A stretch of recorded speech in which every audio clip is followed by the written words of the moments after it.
In this video, I will be discussing how to solve an absolute value equation when there's two absolute values in the equation. To start, let's look at the general form of how to solve. If you have any absolute value equal to an absolute value, you want to split it up just as you would if you had an absolute value equal to a number. The first one, you drop both of the absolute values and that's it. The second equation, you drop both of the absolute values, but you make the second one negative. So you throw a negative out front and make sure you do put parentheses around whatever was inside of the absolute value. The rest is the same from there, just as we have done with the absolute value equations with just one absolute value.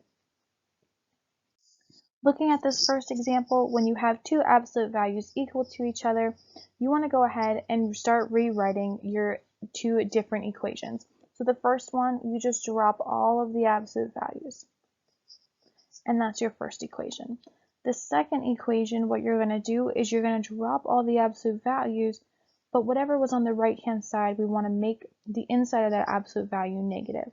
So in this case, we would have negative x. If you want to put it inside parentheses, you can.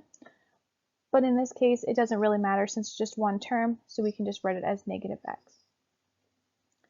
Now we want to go ahead and solve both of these equations individually. So starting with the left equation, I want to isolate all my variables on one side. To do that, I'm going to subtract 3x from both sides. You don't have to start it this way. We should still get the same answer if you decide to subtract x from both sides first. And then I'm going to divide both sides by this negative 2, and I'll get 2 equals x. If you wanted to write it as x equals 2, you can do that as well. Now we can go ahead and solve the second equation. I'm going to do the same thing by subtracting 3x from both sides.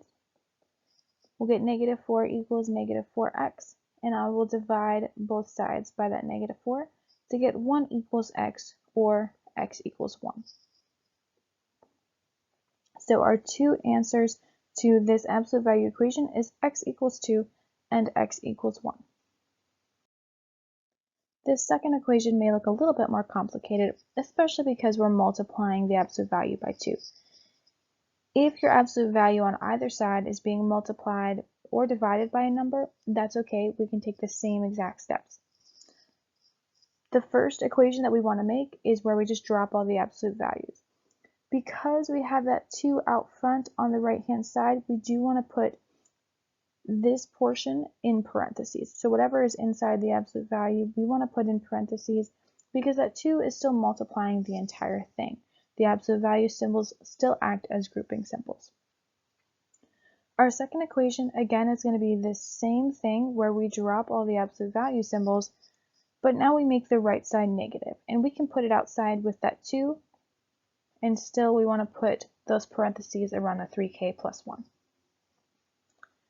Now we can go ahead and solve each of these equations, first by distributing to get rid of those grouping symbols. I'm going to start with the left equation and distribute the 2 to both terms there.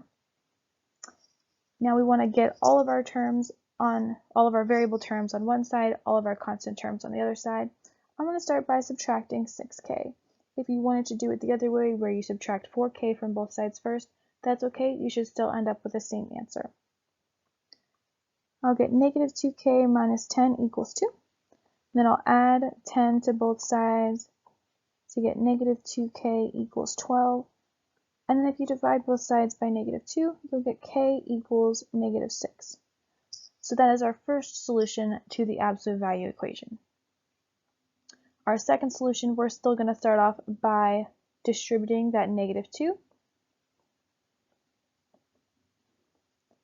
And then I am going to add a 6k to both sides. I'll get 10k minus 10 equals negative 2.